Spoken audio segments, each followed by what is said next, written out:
Hello everyone, and thank you for choosing Two Pagans in a Pod podcast. If you live in the Great Lakes area, please join the Discord. If you are in Michigan, specifically the Southwest Michigan area, join the Facebook group at Heathens, Wiccans, and Pagans of Southwest Michigan. If you live in Wisconsin, join Beard's Facebook group, Wisconsin Pagan Resources. And if you'd like to check out either of us on various social media platforms, all of the links for everything is down below in the description. Thank you for choosing Two Pagans in a Pod podcast. Hope you enjoy the show.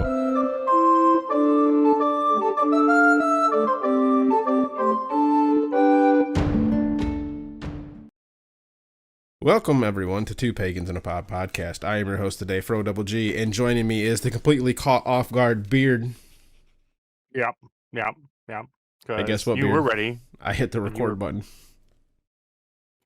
Yep. And you know how off guard you're going to be? You're not ready for us starting off with a stanza. We're starting off with a stanza. I got the study have them all. I am not starting off with... Boy, somebody slipping. We starting off with the study have them all here. Focused, Carrie Underwood, Hugin Moonin, watch our video. Beard, what do you have? I have, of course, as always, the translated Poetic Edda by the Liam Hollander. Starting off with Bray. Silent and thoughtful, and bold in strife, the prince's Biern should be. Joyous and generous, let each man show him until he shall suffer death. Thorpe. Wait a second. What stanza are we on? Because that's 15. 15, right? Yeah. No, that's way Now, different than mine. I think this is one of the ones where they all stanzas are not translated in the same order. Each translator will rearrange some of them to fit what they feel is better, which is kind of part of the reason why we're doing all of them together. So right. This may be the situation where we're on something completely different. As we move on to Thorpe and Bellows, let's see what they're saying. We'll do a quick little recap on Bray.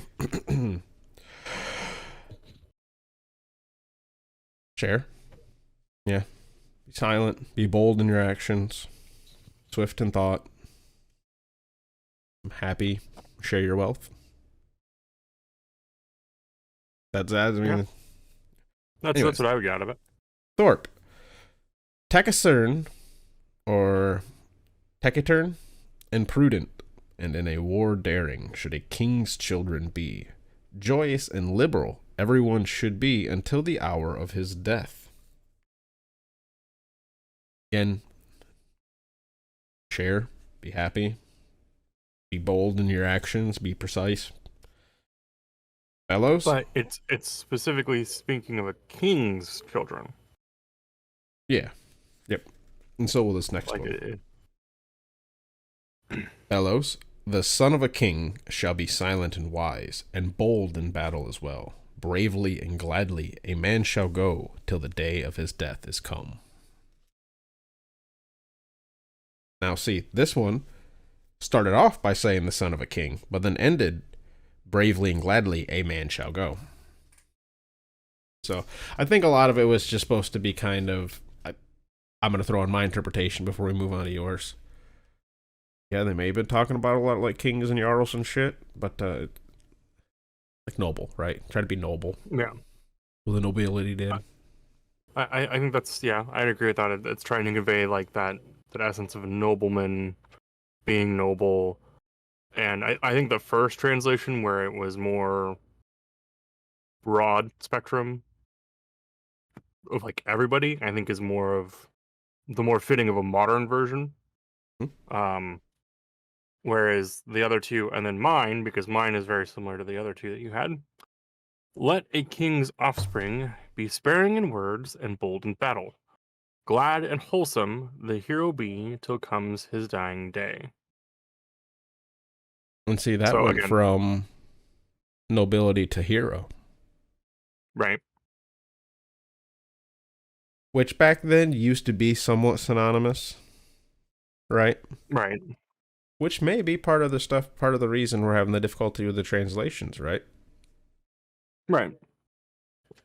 It's each person's individual interpretation of what that kind of holds meaning too. Oh my god. The white hair Hmm. shows up on camera now. Oh, ignore that, guys. Fuck You know you. why? Yeah, well, shut up. Shut up. You're already great. You're beyond the point of no return. You can't hide it. Mine was very unnoticeable until it wasn't. So we have an episode for today. We do. Actually, we also got a quick little announcement. We made a Patreon.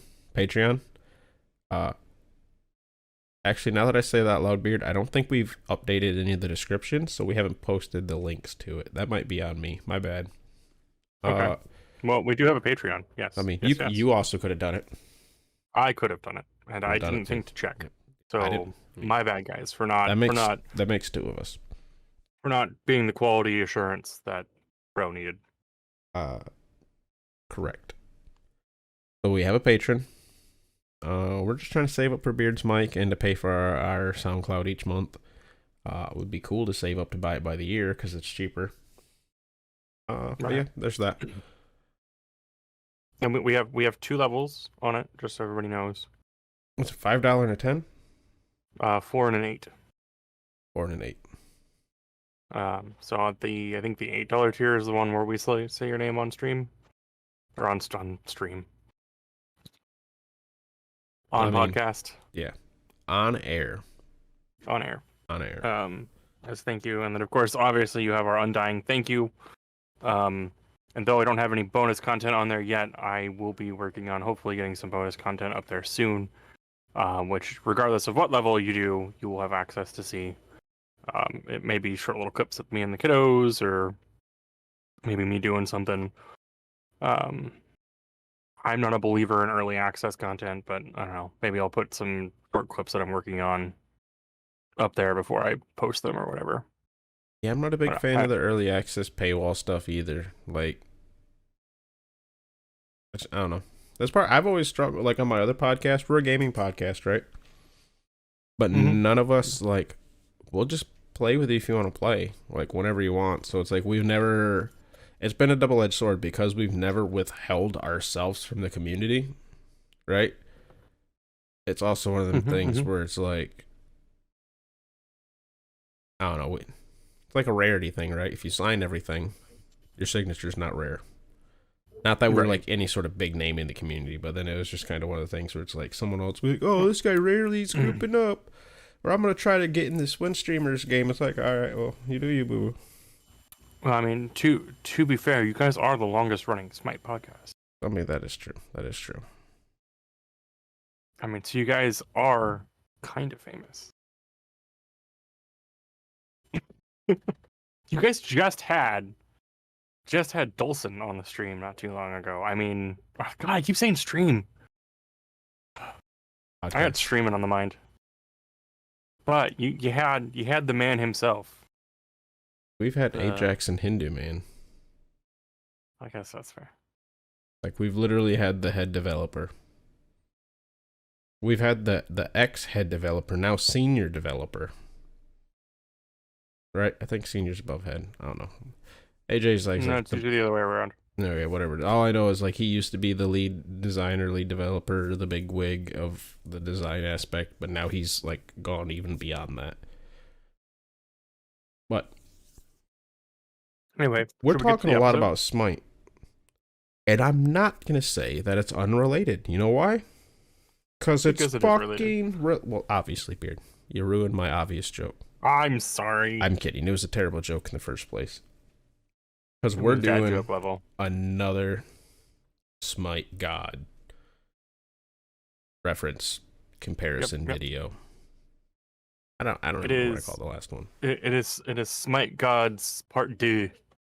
Part 2. Part 2. Part 2. Or more like Part Duh. Well, more like I'd actually probably I'd probably put Part Dumb because yeah. All right, so we're gonna do Skadi, and we're gonna do Ullr today. I'm gonna right before we start. I'm gonna just say this. My opinion is that they both Their lore versus their kit are opposite of each other. Yeah. Skadi should have Ullr's kit. Ullr should have Skadi's kit.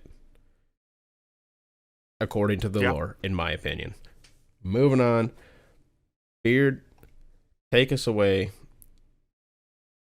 Let's see. Which one do we want to start with?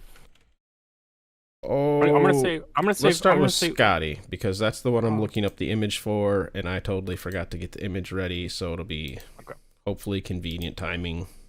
I'm also not vamping. I might be vamping, but I'm definitely not vamping. Like who knows? Who knows at all about vamping as I upload this image here. So I will give the short, very, very brief who Skadi is and what does she do based on what we know. And that is it. Thank you. Basically. It's not much. I mean, Skadi and Ullr are both some of the gods that we have the least amount of knowledge on. But look at those what thighs. we do know is Skadi is a Jotun. So she's not an Aesir, she's not a Vanir, she's specifically a Jotun. She is most commonly associated to bow hunting, skiing, winter, and mountains. And then at some point, she's specifically related to bow hunting? And then Odin marries her off to Njord, the sea god. And they don't really, their marriage isn't like, they're still married, but they don't live in the same place because they don't like where the other one lives. So they kind of just stayed married, but stay separated. They spent 9 days and nights staying in each other's domains, and they both... Skadi didn't like the sound of the seagulls, and just the sound of the ocean in general. Njord didn't like the sound of the wolves wailing and like the sound of the mountaintops in general. Yeah. The only other specific important thing that comes up about Skadi, well, her and Njord do have some kids. I don't see listing them specifically on here, but the one I'm looking at. But Skadi is the one, when Loki gets bound and tied up, she's the one who places the serpent that slowly drips venom on top of Loki's head during his sentence.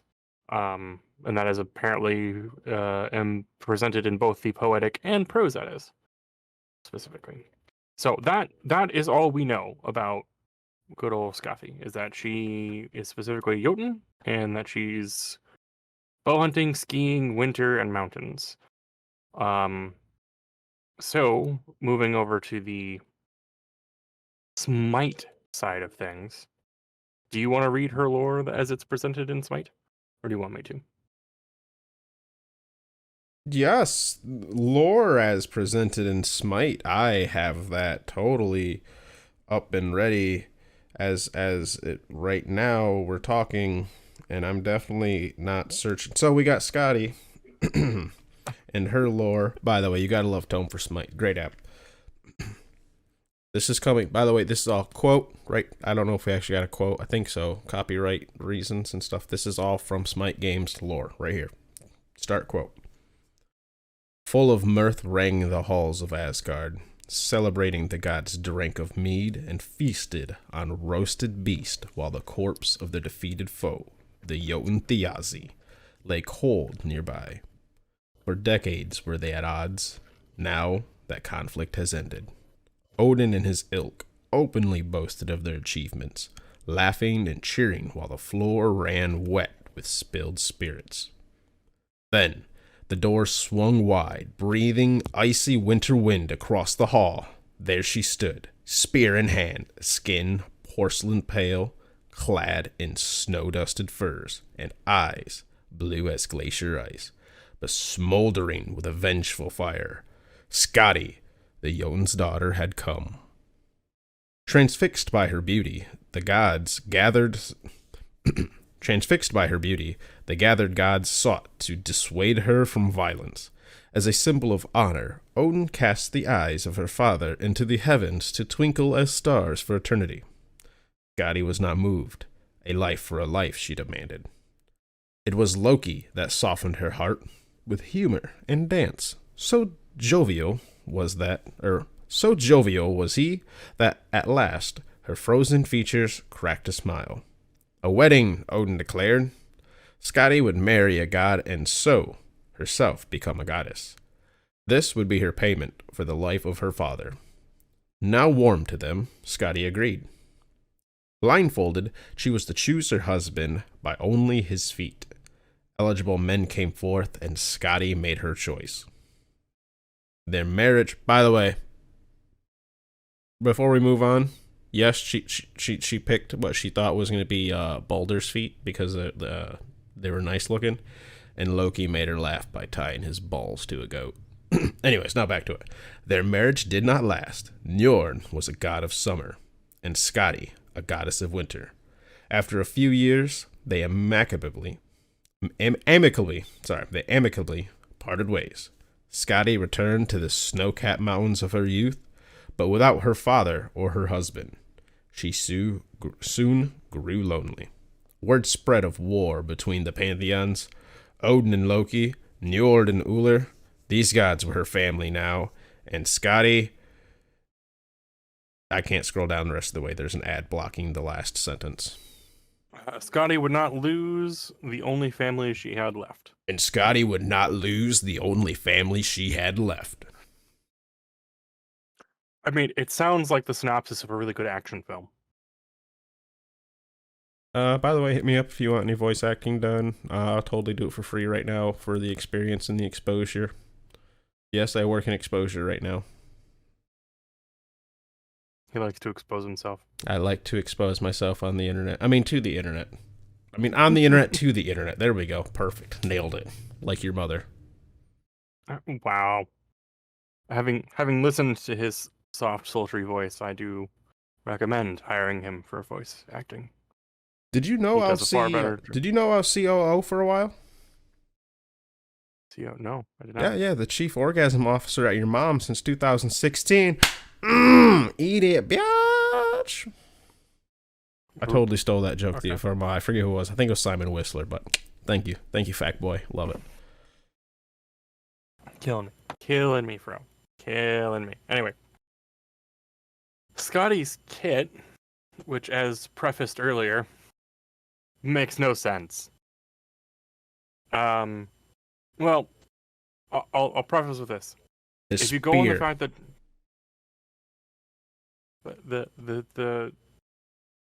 the cold, wintry theme, being is that she is a goddess of winter and mountains, is the only thing that makes sense. So first we have her auto attacks is that she throws an icicle, a frozen icicle. It's a spear. It's supposed to be a spear. So her first ability is piercing cold. She is depicted with a spear in a few photos. She's made mention with spears. I get it. Not as much as they talk about bows. Hunting. So her first ability is that she throws her spear. Could have seen that one coming. Next is the Rune of the Hunt. She marks a target. You're skipping a very big part of her kit, which is a huge deviation from her lore. Well, I'm going to bring that up in this one. As part of her passive. I'm sorry. I figured you'd start with the passive. Oh, well, I'm looking at a different site than I did last time, and it has the passive on the bottom. Always start with passive. The failure on that site. Yeah. It's weird. Because the passive is colder. Right? Yeah. Mm-hmm. No. Yeah. So, I guess, before moving on to number 2, so number 2 makes more sense. Her passive ability is that she has a dog called Calder, which is not in lore. At all. Anywhere. Not a thing. Loose association with the wolves simply by being a goddess of the hunt. Specifically like mountain-esque, type hunts. Right. It is mentioned Njord did not like the sound of the wolves calling. The wolves, howling at night. Skadi having a wolf Please fucking correct us if we're wrong down in the comments below. But as far as we could tell, it just doesn't. It does not occur at all. It's completely made up for the game. Just again, like Fro said, if we are wrong and you have a source that shows that she has a wolf, especially if it's a wolf named Calder, please link it to us, please. So with that said, her second ability, Rune of the Hunt, puts a mark on somebody and the wolf goes attacks the person. That's all it does. Right. So I think we all can cringe at the fact that it's called Rune of the Hunt. And right. There's not a single rune at all in this ability. Nope. By any means.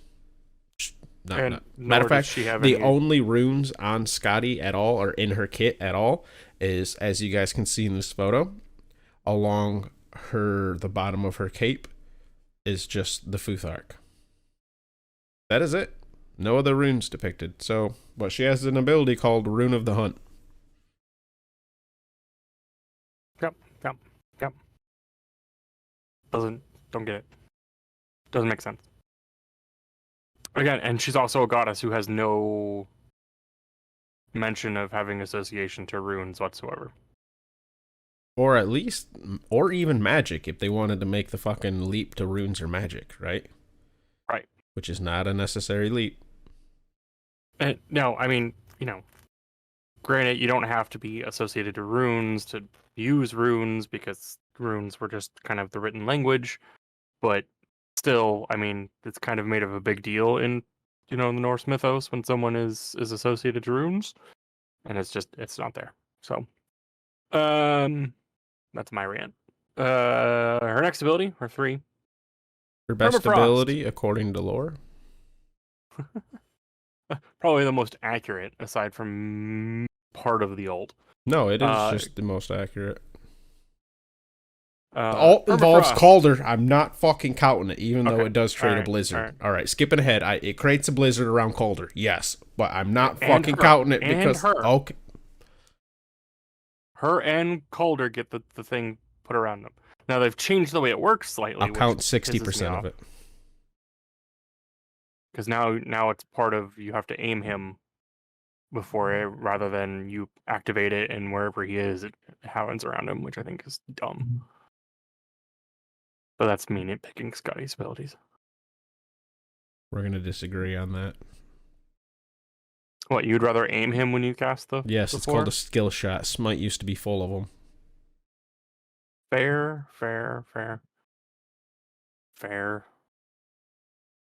But, sometimes I want to summon Calder and have him add a target before I hit my 4, rather than aim him at it.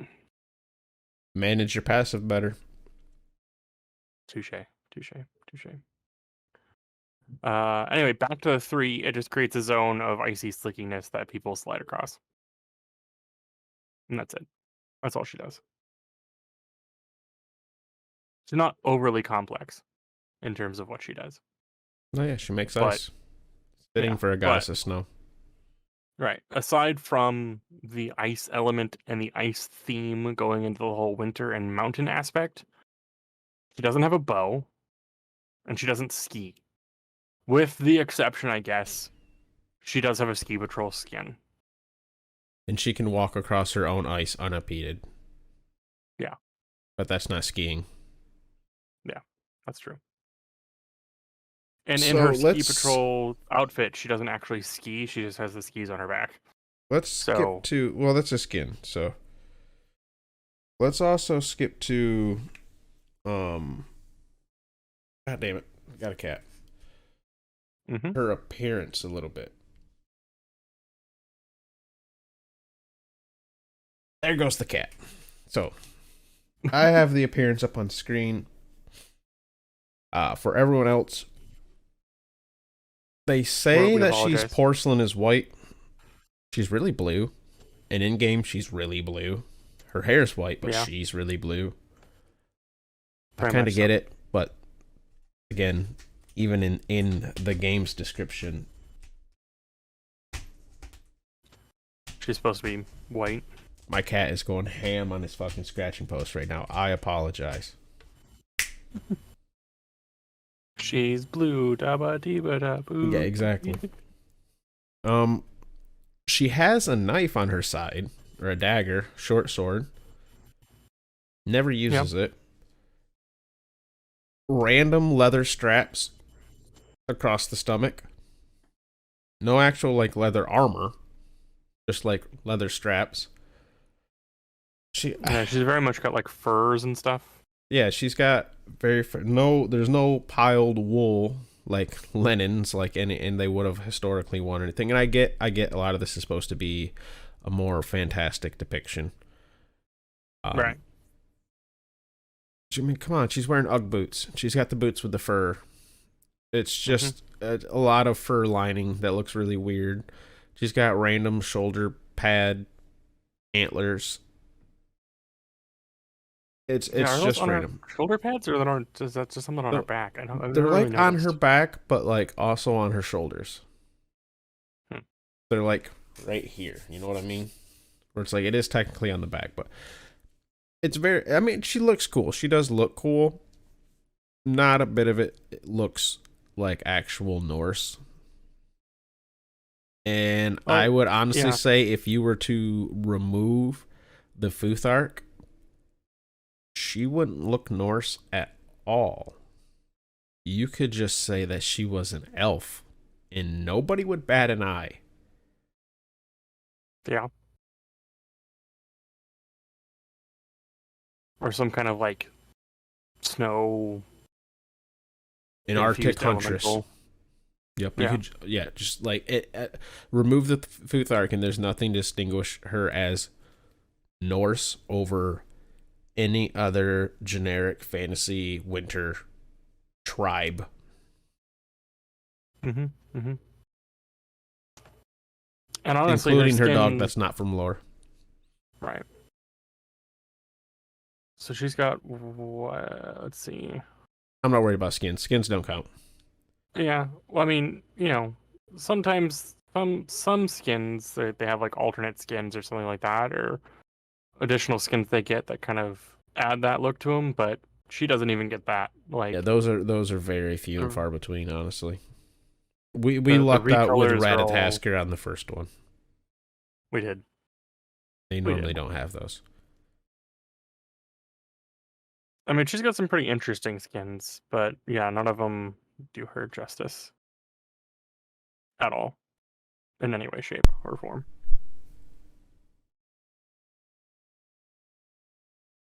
So, for me personally, she rates very low on the scale of accuracy. Accuracy, I would put her. I mean, the lore does touch on basically everything we do know, minus what she's kind of the goddess of outside of winter. Like, it talks about how she marries a god. Yeah, but none of that translates. The lore is semi-accurate to a story of her that we know, which was most of it that we do know. Aside from that, they claim that Njord is a god of summer, but that's just because they blanket called her a goddess of winter, not one of snow. So they just went for the hard juxtaposition between the two, so I kind of get it, but it's inaccurate. I would put Skadi as low as we possibly could rate. We never talked on a rating system. If we're doing a 1 through 5, Skadi gets a 1. Yeah, I would agree. I would say Ratatasker and Fenrir were more 2s. Yep. I can get behind that. Because, I mean, at least they barely exaggerated, right? They exaggerated to the point where it's not just a squirrel, not just a wolf. This is just exaggeration to the point where you need to add Futhark to tell that she's Norse. Yeah. Yep. Including a second fucking person, aka the wolf. So with that, shall we talk about everyone's favorite hunter? Oh, I suppose we should. Ullr. So, The god that I wish I could play effectively. That I think just about everybody wishes they could play effectively. Ta-da! Here's Ullr on screen, everybody. So, Ullr, I don't like the way that one has it. Let me pull up the other one. So Ullr. Ullr is the son of the goddess Sif, supposedly. So that makes him, he's also considered the stepson of Thor. He is considered a great archer and hunter, a skater, a skier, very handsome. Should I just read the warlike. lore to start? Sure. I was like, yeah, should I just get right into that and then we can go? Yeah, and then we can tear them apart from there. Yeah. Because that'll probably be easier. Right. And because this is like all we got. Amongst the snow-capped forest to the frigid north resides the hunter god of glory, Ullr.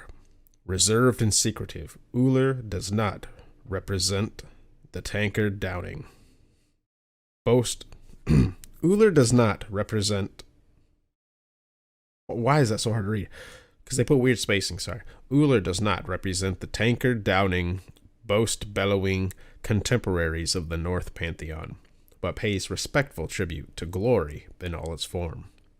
Glory is in the silence of snowfall, in the honorable victory earned from single combat, in the perfect curve of a yew bow firing an arrow true. Dotted across the lands of the faithful shrines to Ullr can be found in remote, secluded hideaways. It is there that the glory is found in the sanctity of vow once sworn, never broken, and bound by a ring, no matter how crude, then buried in the earth to weather the ages of time. Though rarely spoken of, he is highly regarded even amongst the gods, for it is Ullr, not one of Odin's sons, that tend to the throne of Asgard, while the Allfather is away. Other gods might use the opportunity to abuse the power, but Ullr's rule is merely an extension thereof. So much so that the most innermost circle even knows that Odin is gone. All the more noticeable it is, then, that Ullr has abandoned his post to join the fray. Early on did Odin take to the field of battle, leaving Ullr to manage the kingdom. So great a threat must the war be as to endanger the very survival of Asgard. Whatever the reason, Ullr comes to preserve glory, for which for him may be the whole world. So, I mean, it's fairly accurate. I mean, there's lots of mentions of Ullr being associated with glory. He is called upon to walk to the throne when Odin goes away. Odin does invoke his name as, saying to somebody who captures him, I think, in one of the sagas, saying that you will, if you don't let me go, the wrath of Ullr will be brought upon you. No, I think he offers the blessing of Ullr. Is it the blessing? Go, is yeah. it the other way around? I think it's That the might be one, the story where Odin gets trapped. Well, Yes, trapped, it's but between the two he gets fires. trapped. Yes. You're right. I was thinking of it backwards. So I mean, it hits on all of the key points, more or less. Like his whole association with hunting and the bow, comes from the yew bow, which he is the god of the yew hall, or something like that. I forget. Or he's got an association with a place that's called yew, after the yew tree, which is what the Norse would make their bows out of. So their bows would be yew bows. So that's how he gets that association. But Ooh, real quick, fun fact, but not the Danes. Danes did not have a yew trees and would often have to trade to get the yew lumber, which also, coincidentally, Ullr was not very popular in Denmark. Yep, that's very true. Very true. So, getting into his powers. So, I'm off.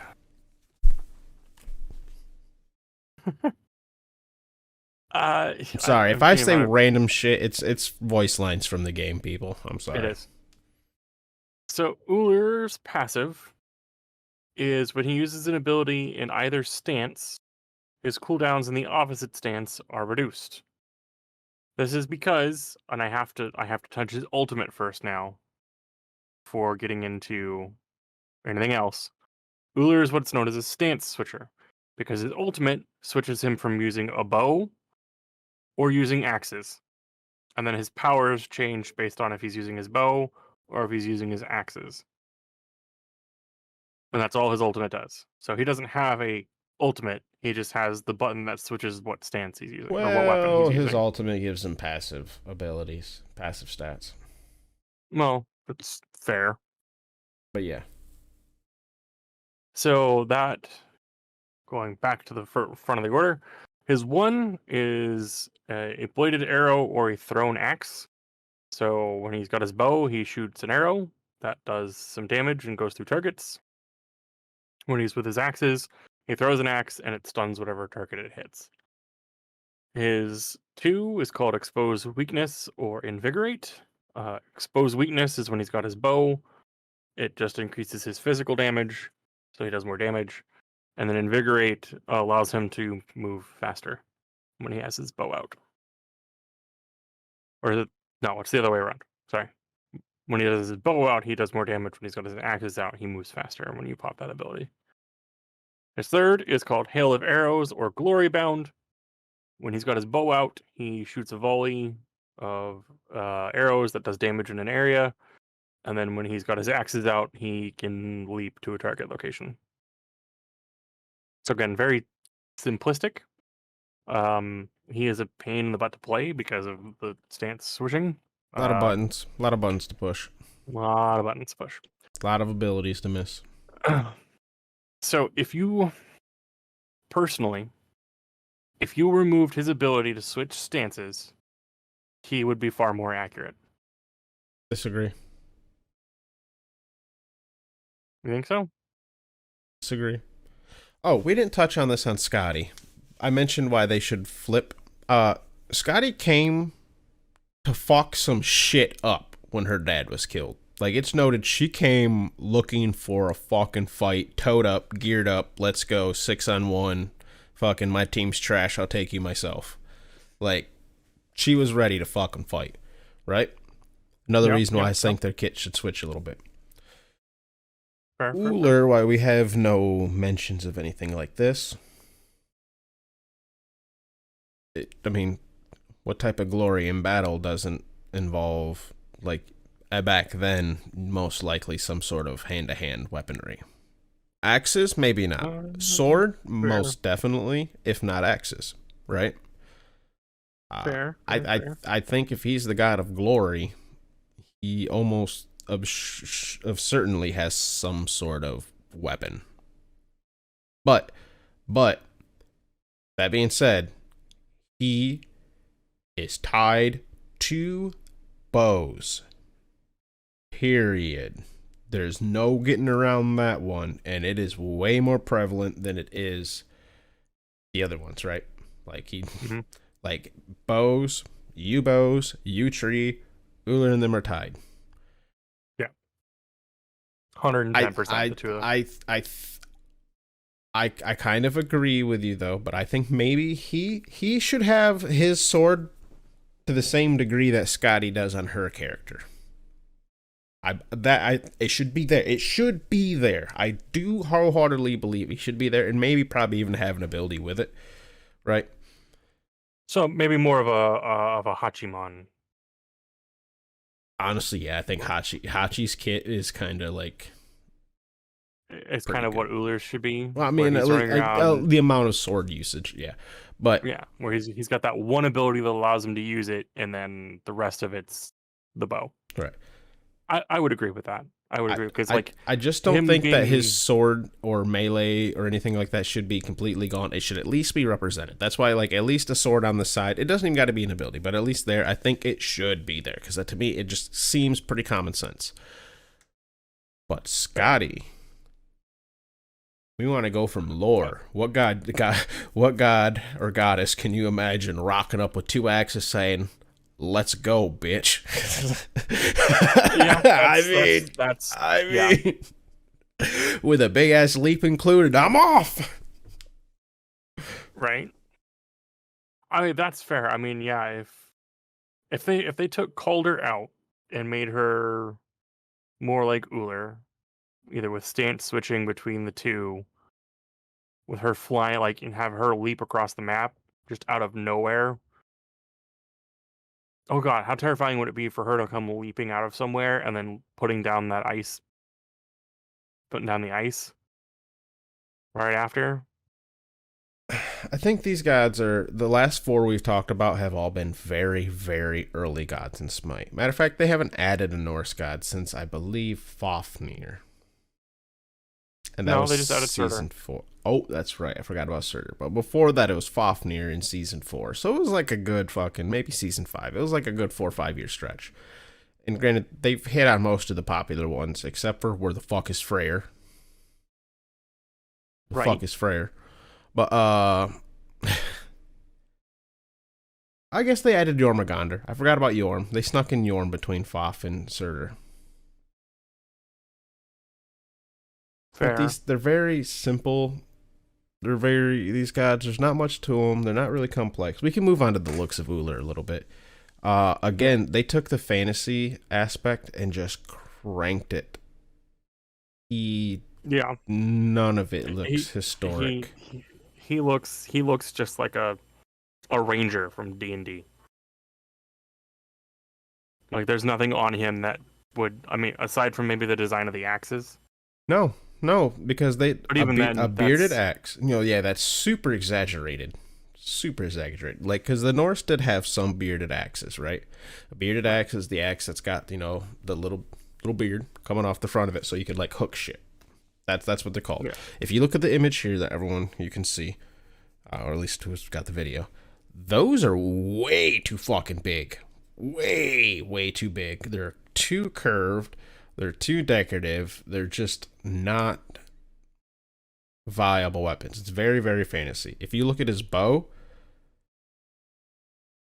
I mean, they just got random like gold diamond chunks plucked into the side of them. It's very awkward. I mean, it looks pretty for fantasy, but it looks super impractical and like definitely not how lore would have been. He's got one big ass pauldron, like huge fucking pauldron, which would probably get in your fucking way when you're shooting a bow.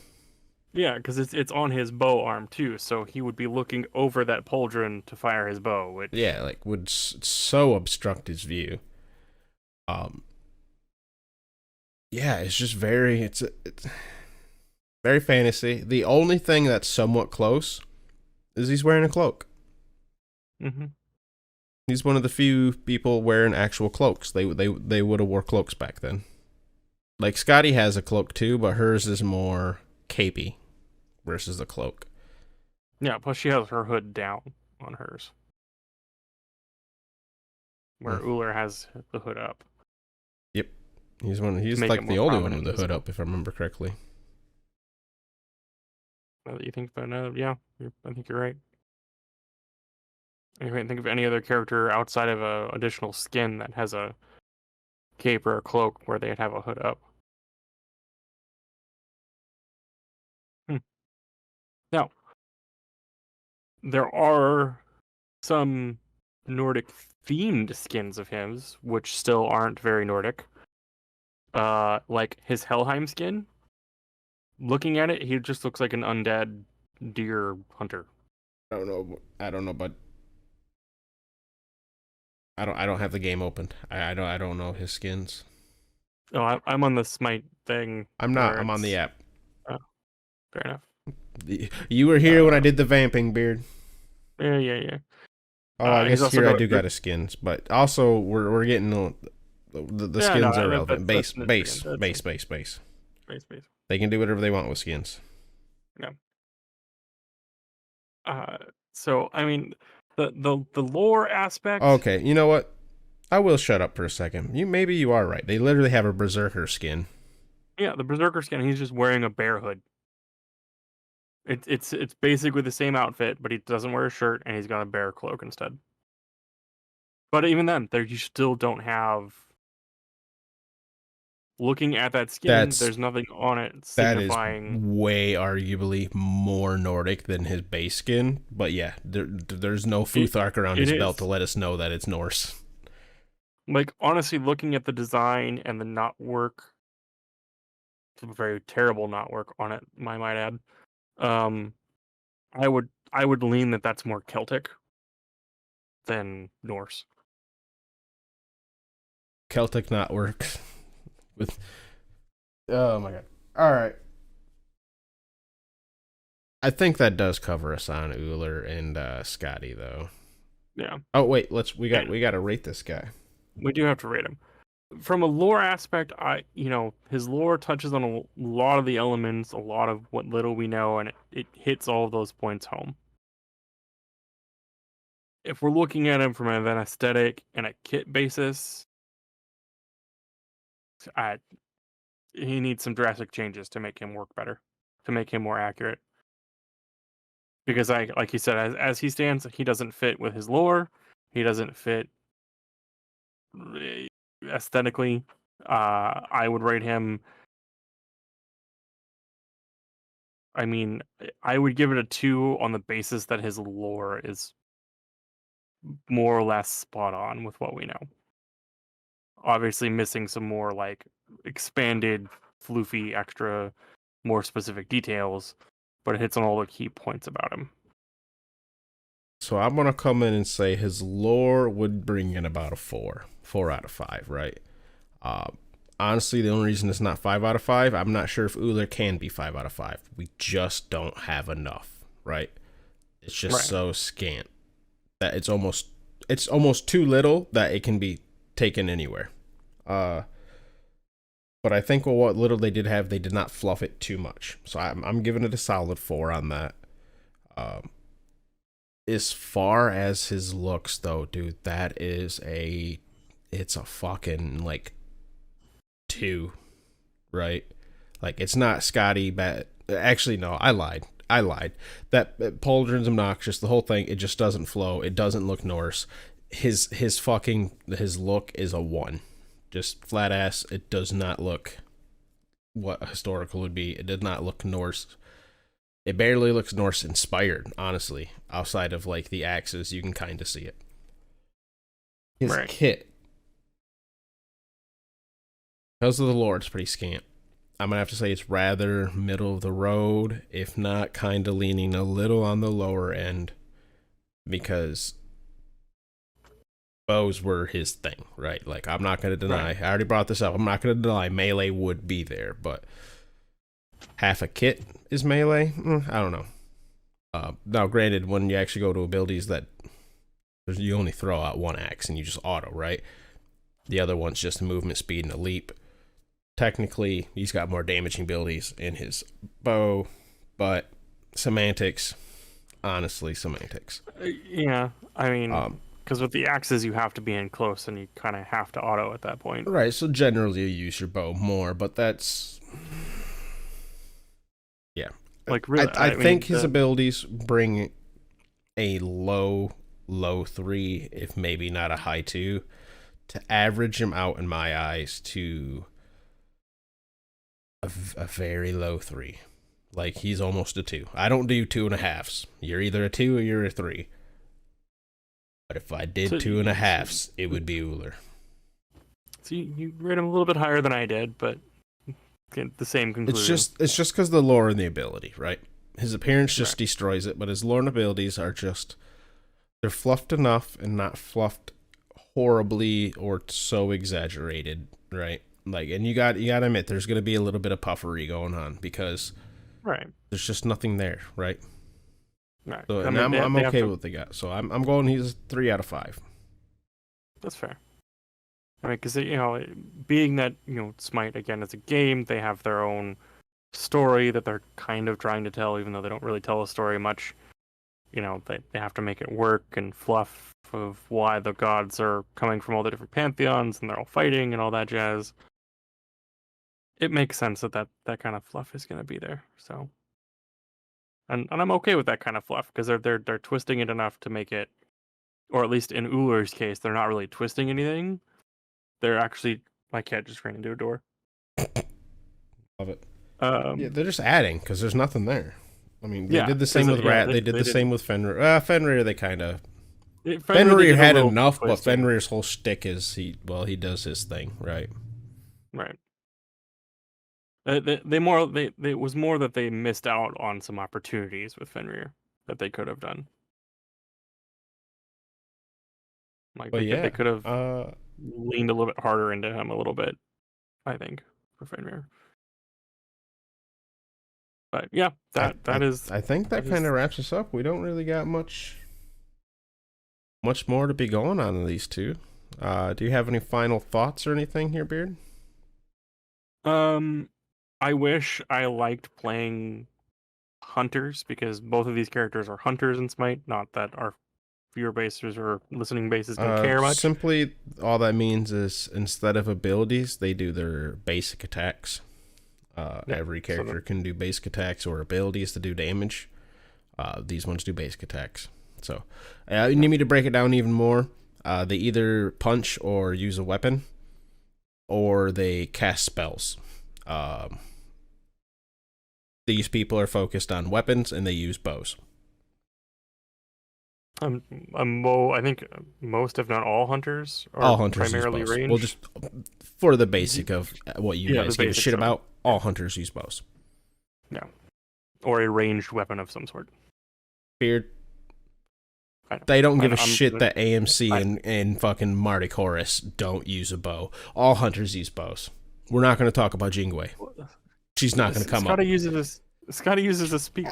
Oh, you're right. You're right. You know what? You're right. She's the one. She doesn't actually use a bow. She throws a spear, and we did actually talk shit about how she doesn't use a bow. How she throws a spear and not use a bow. You are right. Exactly. You are right. This is the one episode where Frog will eat that. I'm sorry, Frog. By the way, in case you guys don't know, Fro double G spells frog. Hi, I'm Frog. This is the episode where Fro eats that crow. You are right.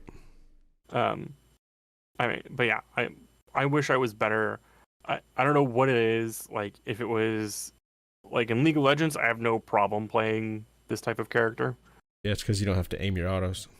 Right, but in this, I don't know what it is. I find playing Hunter, with the exception of a handful, like I do enjoy playing as Izanami, but I can't lane as a carry. I can't lane as a hunter in Conquest. I don't like playing hunters when I don't have to in any of the other game modes. You want my opinion, you're just too fucking aggressive in dual lane in general without realizing who's got the better clear. This is fair. Because even on support, I've seen you like charge and it's like, yo, we don't win this. This is fair. I am probably too aggressive for my own good sometimes. In dual lane, that is my downfall. In dual lane, I haven't seen you in mid. I don't know your fucking 1v1 in mid. I don't know. We're talking about shit that our listeners don't care about. Yeah. Goodbye. I'll play in solo more often than I'll play in mid, to be honest. But that's just me. I'm not sure if you're frozen on my end. No, I'm just waiting. Are we saying goodbye now? Okay. Yeah, we're saying goodbye now. Love you all. Goodbye. Bye. Thank you so much, everyone, for listening to this episode of Two Pagans in a Pod podcast. We thank you so much for listening. And if you really enjoyed our content and you enjoyed this episode of the podcast, be sure to leave us a like, follow, or subscribe on whatever media of viewing or listening that you've been enjoying this episode on. Additionally, you can always check out a lot of our other content, such as the Modern Norse Library that Fro does here on YouTube, or you can even check out our UPG sharing episodes, which can be found on all medium spectrums that we post on. Additionally, Don't forget, we always have that segment where we like to share pagan artwork, so be sure to drop us a line via email, or maybe even contact us on Twitter and share with us your art, maybe a poem, or any other kind of medium that you would enjoy us sharing on our podcast, and we'll be sure to get it on the next episode of Two Pagans and a Pod podcast. Thank you guys again so much, and we'll catch you next time.